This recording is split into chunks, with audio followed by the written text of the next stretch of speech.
हरे कृष्णा। क्या प्रत्येक व्यक्ति यूजलेस है या उस व्यक्ति के अंदर कुछ गुण है? तो अपने अंदर की महत्वता को हम कैसे समझें? तो आइए जानते हैं।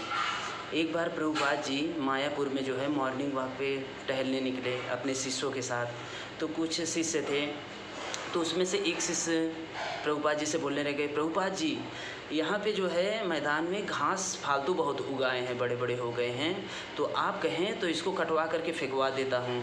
तो प्रभुपाद जी उनकी तरफ देखने लगे, कहने लगे तुम्हारा दिमाग ख़राब है।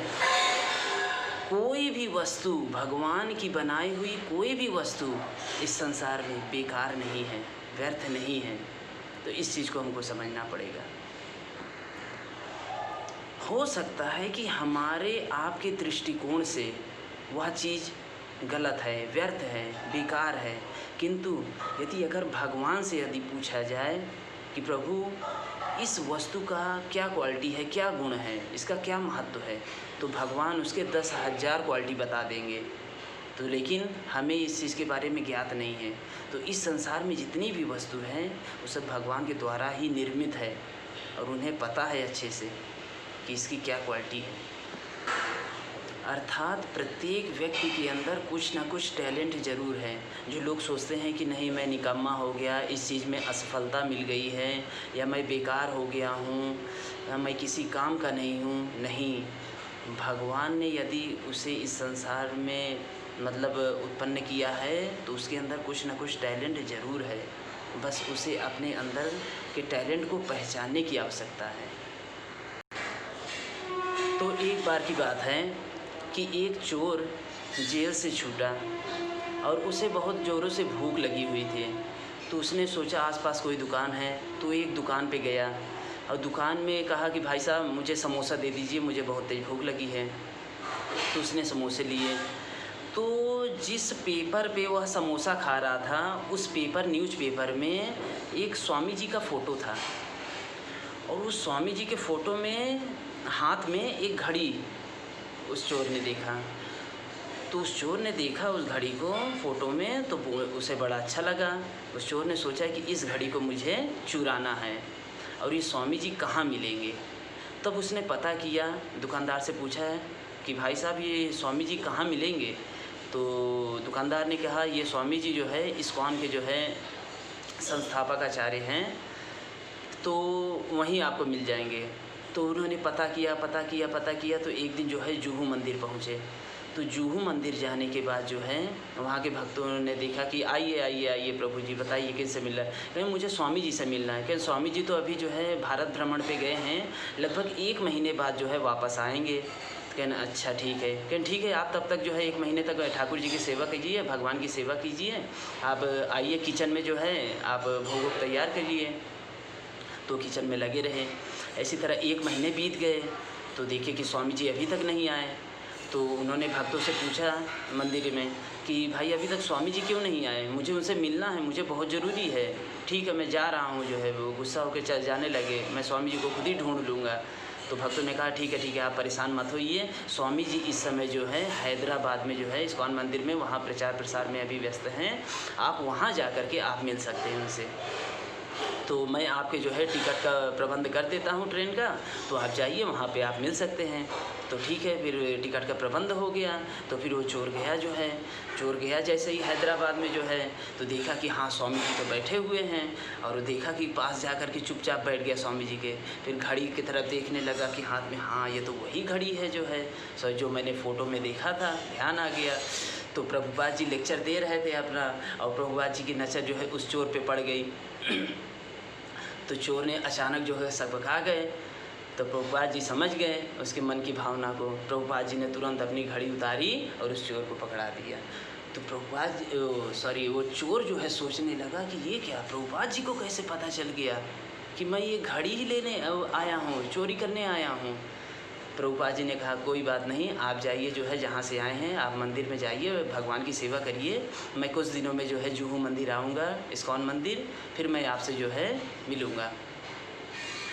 तो चोर ने कहा ठीक है मैं चला जाता हूँ। तो भी चोर गए। अपने मंदिर जो फिर वहाँ मंदिर चले गए, जुहू मंदिर, वहाँ सेवा करने लगे। फिर कुछ दिनों पश्चात जो है प्रभुपाद जी वहाँ पे आए मंदिर, इस्कॉन मंदिर में। तो प्रभुपाद जी ने जो है भक्तों से पूछा, कहाँ है भाई वो जो है जिसको मैंने घड़ी दिया था, कहाँ है? तो चुपके से जो है वो चोर सुन रहा था, कहीं ऐसा तो नहीं है कि प्रभुपाद जी जो है हमको डांटने लगे जो है, और डरते डरते जो है किसी तरह आए। भक्तों ने उनको बुलाया जो है, आइए आइए प्रभुपाद जी बुला रहे हैं आपको। तो प्रभुपाद जी ने कहा, ठीक है, देखिए आप अच्छे से सेवा कर रहे हैं, मुझे पता चला है, ठीक है, मैं जो है कल आपको दीक्षा दूंगा जो है। कहन दीक्षा?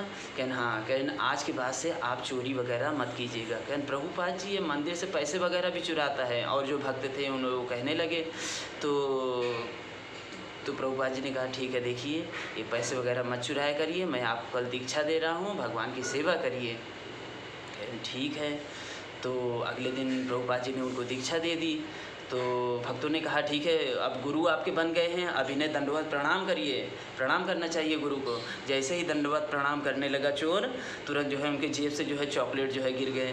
प्रभुपाद जी ने कहा, ये क्या है? तो प्रभुपाद जी ने कहा, ये क्या है? तो भक्तों ने कहा, प्रभुपाद जी ये चॉकलेट जो है बाज़ार में जा कर के ख़रीद के खाते हैं।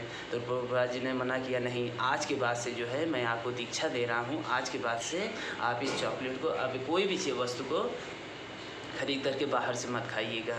कहन ठीक है प्रभुपाद जी, और आज के बाद से चोरी भी मत कीजिएगा। फिर प्रभुपाद जी ने जो है उनको दीक्षित नाम दिए, उनका नाम रखा गया जो है हरिदास ठाकुर। फिर उसके बाद आज पता है वो क्या बने हैं? आज जो है हरे कृष्णा टीवी चैनल के बहुत बड़े डायरेक्टर हैं, और वो बहुत बड़े वैष्णव भक्त हैं, वरिष्ठ भक्त हैं।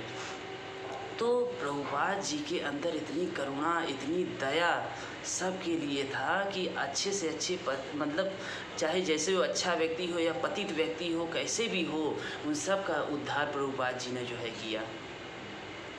तो हमारे अंदर भी कुछ कमियां हैं, कुछ वो हैं, लेकिन उसके साथ साथ गुण भी हैं। भगवान जानते हैं वो गुण क्या है, तो हमें बस पहचानने की आवश्यकता है। या ऐसे व्यक्ति हो जो हमारे अंदर के गुणों को जो है तरासे, तो प्रभुपाद जैसे लोग जो है वो इस चीज़ को बहुत अच्छे से जो है तराश लेते थे। तो कहने का तात्पर्य ये था कि कोई भी व्यक्ति इस संसार में यूजलेस नहीं है। प्रत्येक व्यक्ति के अंदर कुछ ना कुछ क्वालिटी है, कुछ ना कुछ गुण है, बस उसे हमें अंदर जो छुपा हुआ है उसको हमको निकालना है। तो कैसे होगा?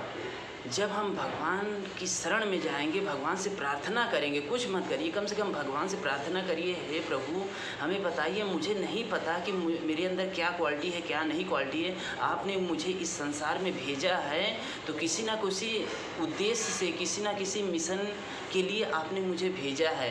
तो क्या है, मुझे मेरे हृदय में जो है ज्ञान प्रकाशित करिए। भगवत गीता में 15वें अध्याय के 15वें श्लोक में भगवान बड़ा स्पष्ट और क्लियर जो है एक श्लोक कहते हैं, सर्वस्य चाहम हृदय सन्निविष्टो मत्तः स्मृति ज्ञानम अपवहनंच। कि हे अर्जुन, प्रत्येक जीव के हृदय में मैं विराजमान हूँ, और वहाँ बैठे बैठे मैं उसे स्मृति, विस्मृति और ज्ञान प्रदान करता हूँ। तो भगवान प्रत्येक जीव के हृदय में हैं, चाहे वो कीड़े मकोड़े हों, चाहे इंसान हो, चाहे मछली हो, कोई भी हो, पेड़ पौधा, सबके हृदय में भगवान विराजमान हैं। तो वहीं से वो बैठे बैठे जब हम भगवान से प्रार्थना करते हैं, तो वहाँ से बैठे बैठे वो हमको ज्ञान प्रकाशित करते हैं, हमारी स्मृति को बढ़ाते हैं। वो हमको बताते हैं कि तुम्हारे अंदर क्या क्वालिटी है। वो ऐसे लोगों को आपके सामने लेके जाएंगे, या ऐसे लोगों से आपको मिलवाएंगे जो आपकी क्वालिटी, आपकी गुणवत्ता को जो है बताएंगे। जैसा कि आज देख लीजिए समाज में जो है इतने लोग सुसाइड कर रहे हैं जो है, तो लोग मजबूर कर देते हैं, फील करा देते हैं कि बेटा तू किसी काम का नहीं है, तू बेकार हो गया, तू असफल हो गया है। तो नहीं, हमें ऐसा नहीं करना चाहिए। प्रत्येक व्यक्ति के अंदर कुछ ना कुछ क्वालिटी है, उस क्वालिटी को हमको पहचानने की आवश्यकता है। तो यही मेरा कहने का तात्पर्य था।